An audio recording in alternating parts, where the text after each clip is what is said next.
ante los acontecimientos, palabras y distintas situaciones que suceden en nuestra vida, en nuestros pueblos, hay que reaccionar.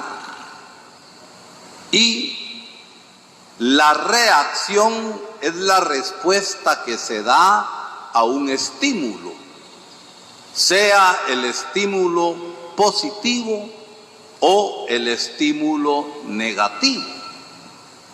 Lo que hemos vivido y seguimos viviendo en nuestra patria, ante tanta situación por muchísimos años de corrupción,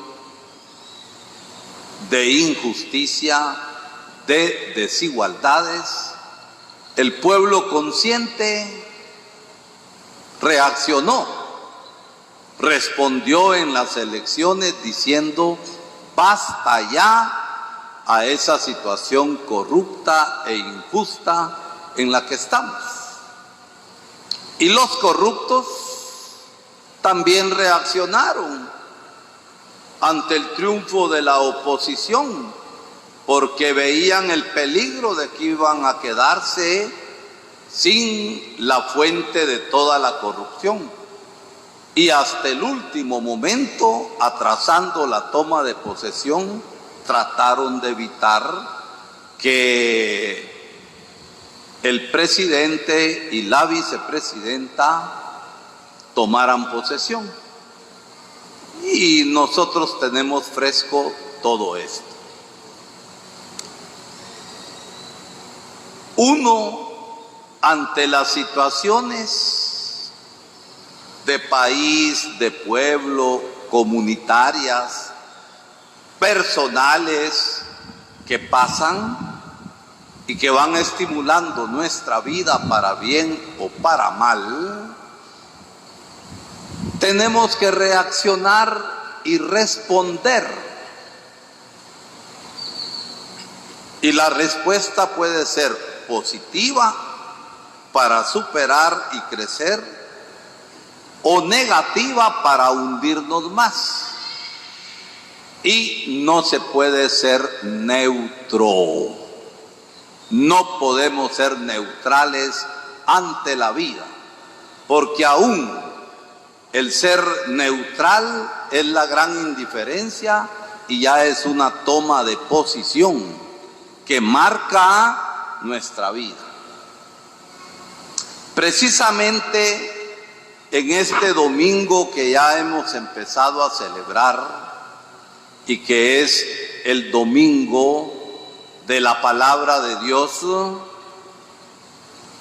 se nos invita a reaccionar ante la vida, a reaccionar ante las situaciones que van pasando y que Dios va interviniendo.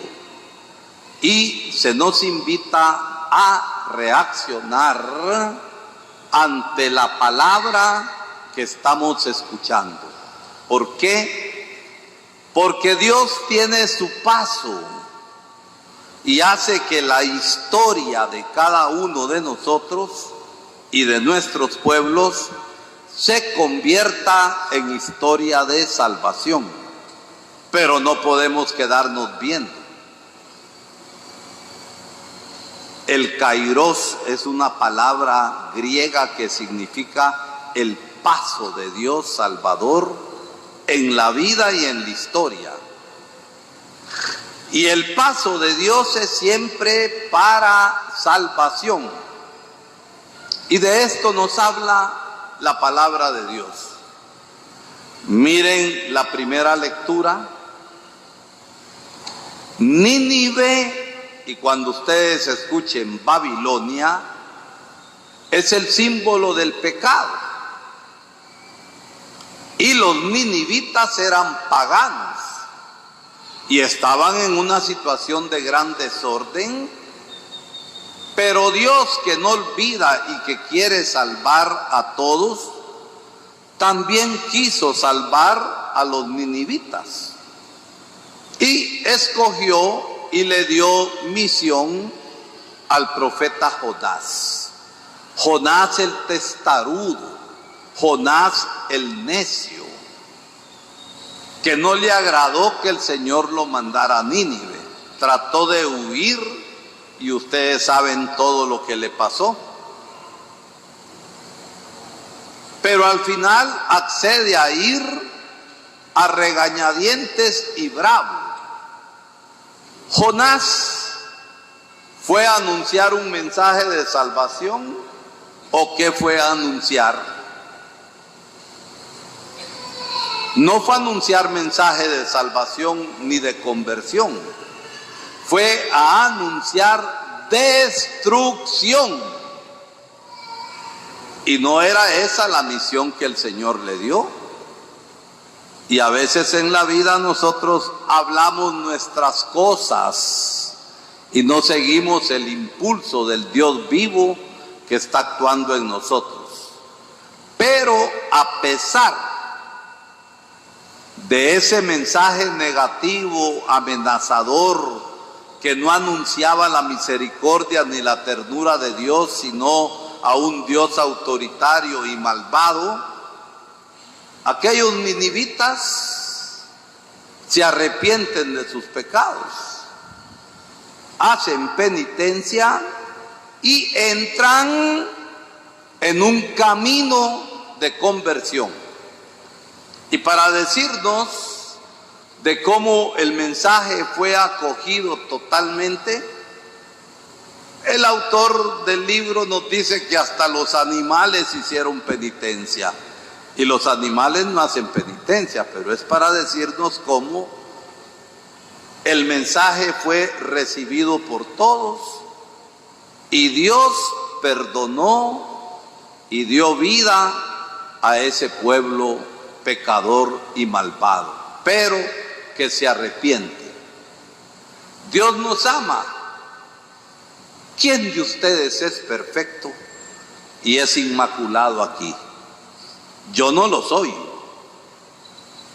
ustedes no lo sé, pero lo cierto es que Dios quiere actuar en nuestra vida y como los ninivitas nosotros hemos de responder a la acción de Dios que quiere nuestro bien y en este caso quiere nuestra salvación. No podemos tener un Dios a nuestro gusto, porque hay quienes tratan de acomodar a Dios a su modo y no funciona así. Es uno el que se convierte y se adapta al Dios que quiere obrar vida. Y para esto se necesita la conversión y el cambio de vida. Esta palabra también nos hace pensar en el tiempo cronológico, que es el tiempo de todos nosotros, con nuestras actividades, con nuestros programas, pero nos hace pensar en el tiempo de Dios, que es muy distinto al tiempo cronológico. El tiempo de Dios que significa el paso suyo que está obrando aquí y ahora para nuestro bien. Por eso la segunda lectura nos estaba invitando a que dado que el tiempo apremia en las distintas situaciones de vida que a nosotros nos toque vivir, hemos de vivir la intensidad de la presencia de Dios. A Dios no se puede amar de lejos y no podemos ser observadores. ¿Y saben qué es lo más triste? Que a veces decimos que hemos tenido experiencia de Dios y como que se nos olvidó. Entonces no era cierto lo que nosotros decíamos de nuestro ser cristiano. Se trata de vivir intensamente. Y miren la reacción de Jesús en el Evangelio. Aquel que había preparado su misión murió ejecutado en la cárcel, Juan Bautista. Jesús, como reacción, empezó a lamentarse,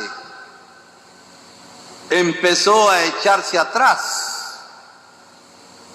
Y nosotros, ante situaciones adversas, lo que hacemos es retirarnos. Jesús, en su reacción, ¿cuál fue?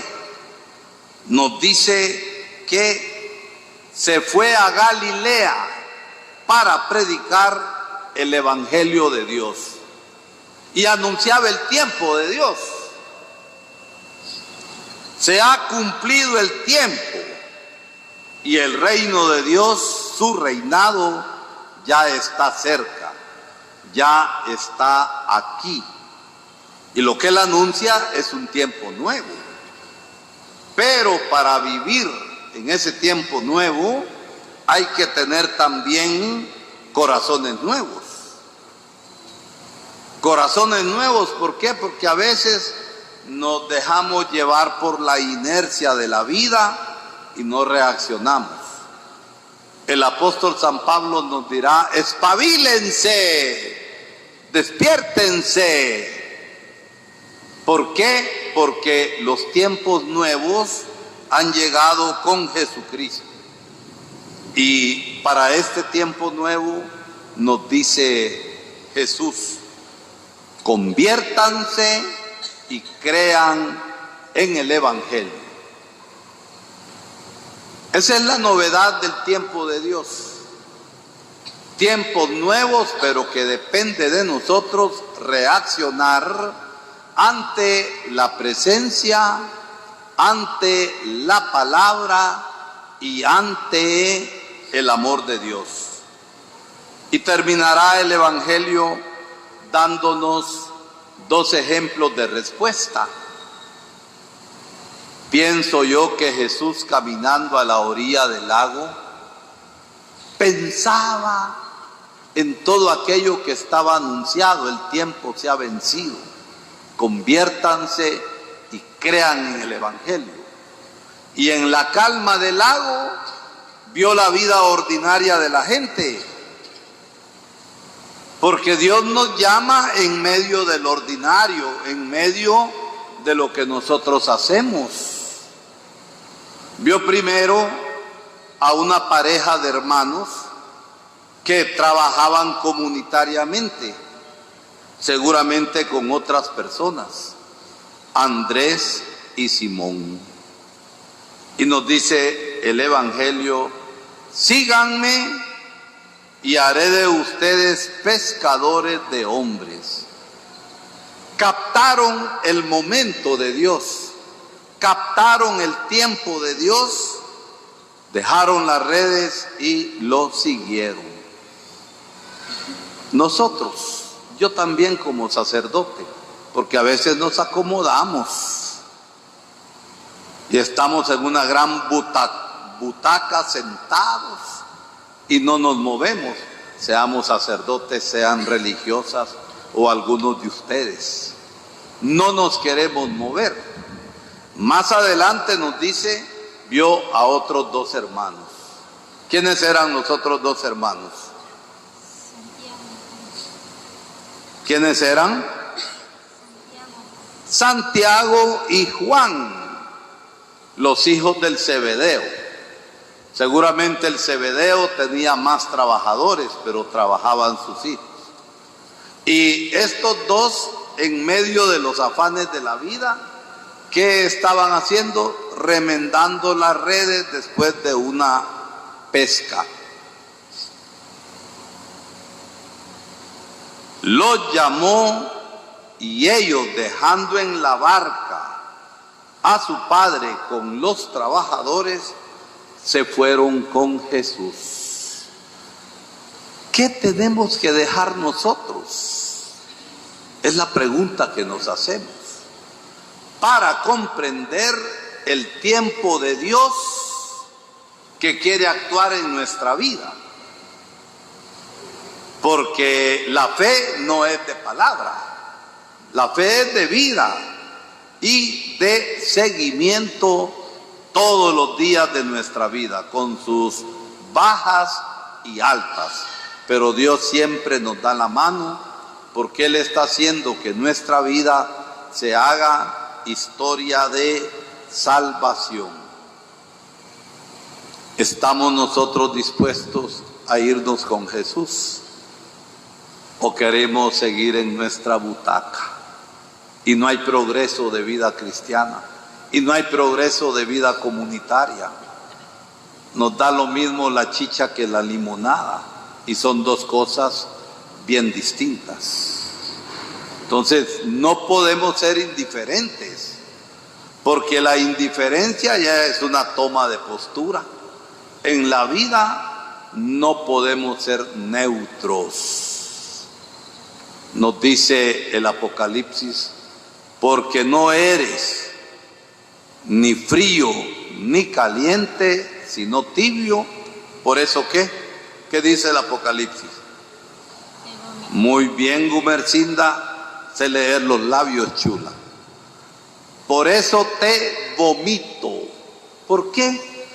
Porque el no tomar posición de vida y aparentar ser indiferente ya es quedarse atrás y no permitir entonces que Dios vaya actuando en la vida de cada uno de nosotros.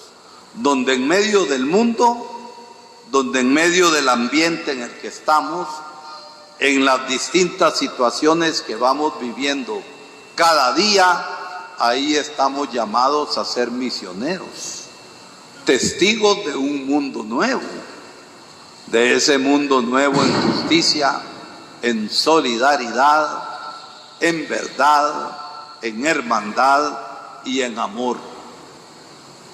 Eso es lo que nos ha faltado en Guatemala y no reaccionábamos.